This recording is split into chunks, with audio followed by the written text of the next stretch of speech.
So I go out there and I'm running, I get through 50 miles, I get going, I sit down at mile 70.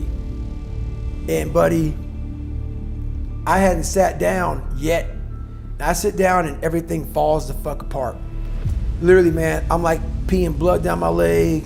I have some crap coming out of me, and I got 30 fucking miles to go. And I'm in the worst shape of my entire life. And so I end up going back through my cookie jar, and I talk about, you know, my cookie jar is basically something I invented about. We forget how badass we are when we're suffering, because our mind just stays right there in suffering. The cookie jar is a reminder. You know how your mom used to have the cookie jar, you don't know what kind of cookie you're gonna get, but it may be oatmeal raisin, maybe a chocolate chip meat, because you know, she's dumps them in that motherfucker. You just grab one and go. Yeah. So my cookie jars, the things I've accomplished, failed at, didn't fail at, just kept on grinding through. So I take this 1 second, I calm down, so I realize, okay, man, I gotta be able to just stand up first, come all dizzy and lightheaded. And I go through this process. And I said, I might quit, but not yet. I go, this is the worst shape of my life. So I said I might quit, because when you're not gonna quit something, you got 30 miles to go, your mind's spazzing. Like, I'm fucked up. Like 30 miles is a long way to go, just fresh. I've already gone 70, I'm in the worst shape of my life. I'm like, okay, so I'm giving my mind some space. Because if you don't give it space, it's just gonna freak out. Okay. So I'm like, you know what, I'm gonna quit, but let me just sit here for a second and drink some water. Now I'm drinking water. I have my crew going over to get some fucking, nutrition, some food for me. I'm getting better. So now I stand up, like, wow, I'm able to stand up now, because I wasn't able to, I was all lightheaded. Now I'm going on this track, and I get to mile 81, and I wasn't gonna make the time. I was moving slow. You're behind time. Way behind. Okay. And this is the craziest thing in the world, and I fucking shit you not. I'm in the worst shape of my entire life, ever. I've never even been close to this. Again, never. Mile 81, I'm not gonna make the time as slow as I was moving. And when your body and mind connect, and I think this is the only time I've ever done this, you become a cyborg. I end up running 20 miles at about a 10-15 mile and get done with that race. I did 101 miles in 19 hours and 6 minutes. And to this day, and I don't detail it well with you, but in the book I do, I learned more from that 19 hours and 6 minutes than I did in all 3 Hell Weeks, Ranger School, and this is months. Ranger School is 60-something days. Hell Week and all the buds is 6 months. I was in buds for like 18 months. I went through Delta Force selection twice, pull-up records. I learned more in that one race that I wasn't prepared for. That 19 hours brought me from utter misery, happiness, failure, success, depression. I went through every fucking emotion in the world in 19 hours. And you should hear how the race ended. Then I really took a shit on myself. Like, I got in that blue chair when the race ended, and I literally, it just was over. I was in the worst shape of my life. I got in the tub, and they put the shower, or she put the shower on me. The showers hit me as I'm laying in the tub in the fetal position.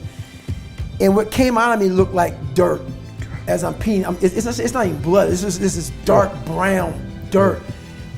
And I'm sitting there, and she calls my mom, and my mom has a doctor friend over her house.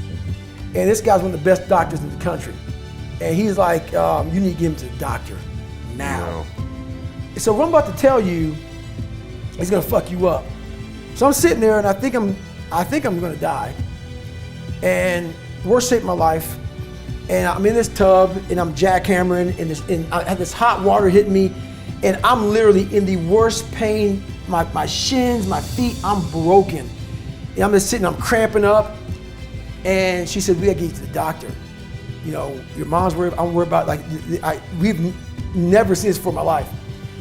And I go, I'm not going anywhere. I wanna sit here and enjoy this pain.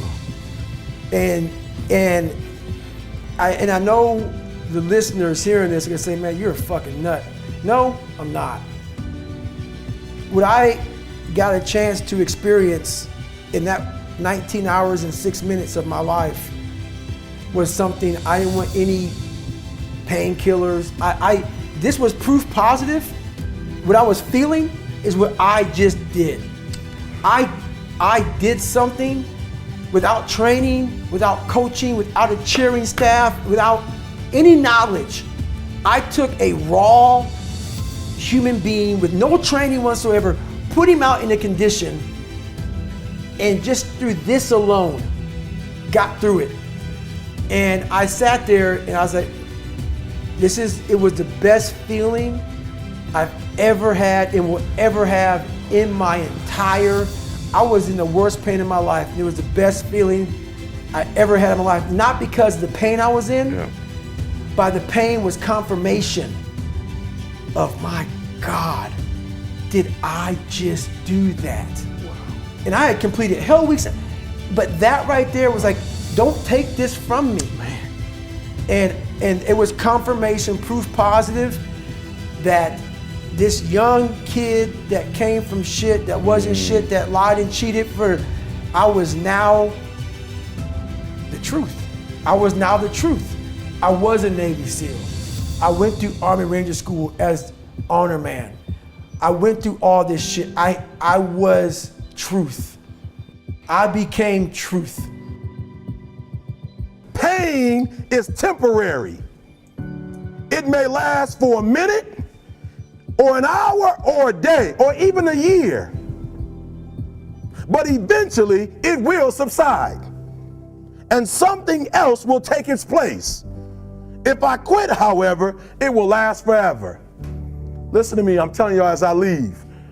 I was homeless for 2.5 years. And the problem with most of you never felt no pain before. Y'all spoiled. Some of y'all spoiled, just bottom line.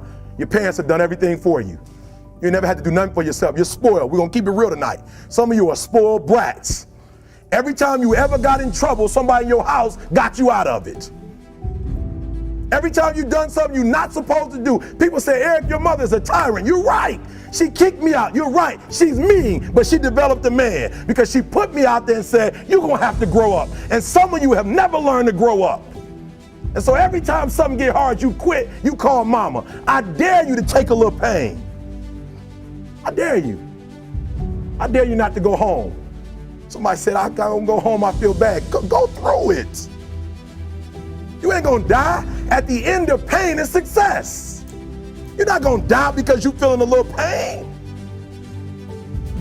I'm not eating like I eat at home. That's why you're about to go to the next level, because if you keep eating like you ate at home, you will keep being a boy or a girl.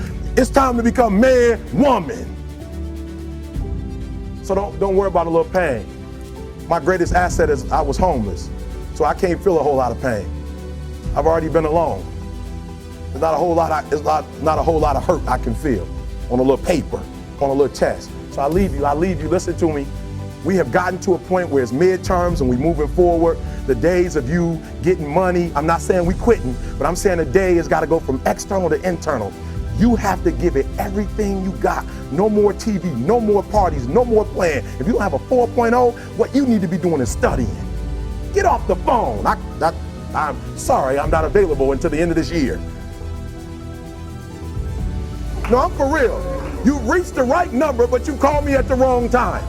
Call me back January 1st. I'm about to get busy now. Huh? I want you to have a countdown of your own and say when the countdown is over, will the real, watch me, because when I was homeless, I knew something was wrong. I knew that wasn't the best of me. And one day I said, will the real Eric Thomas please stand up? Will the real Eric Thomas please stand up? Stop being this high school dropout. Stop giving up. Stop sleeping on the street. Stop walking up and down Finkel Avenue like you ain't got nothing, and get your GED. Stop being afraid to take a test. Stop being afraid to go to college because your daddy didn't go and your mama didn't go. Stop being afraid and be the best Eric Thomas you can be. But listen to me, it's gonna be hard. It took me 12 years to get a 4-year degree, but I got it. And guess what? On a degree, it don't have dates. So if it took you 4 and it took me 12, it don't show up nowhere. But I'm exactly where I wanted to be because I realized I gotta commit my very being to this thing. I gotta breathe it, I gotta eat it, I gotta sleep it. And until you get there, you'll never be successful in life. But once you get there, I guarantee you, the world is yours.